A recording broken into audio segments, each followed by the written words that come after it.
Hello everybody, how are you? I am Norez and your teacher here and will be teaching you a different question and their answer. So I welcome you on classtheta.com where we'll be discussing questions. So let's get on the question. So our today question is globalization has affected developed countries by the encouraging new product providing a solid consumer base, turning their focus to providing services, increasing employment for unskilled workers. Globalization has affected developed countries by the correct answer of the question is turning their focus to providing services. So that the answer of the question. If you are searching any other question, please visit www.classtheta.com and find on the search section.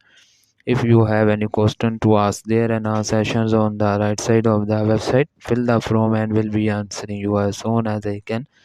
Thank you for watching this video. Please do not forget to like, share, subscribe our channel and the next question. Bye.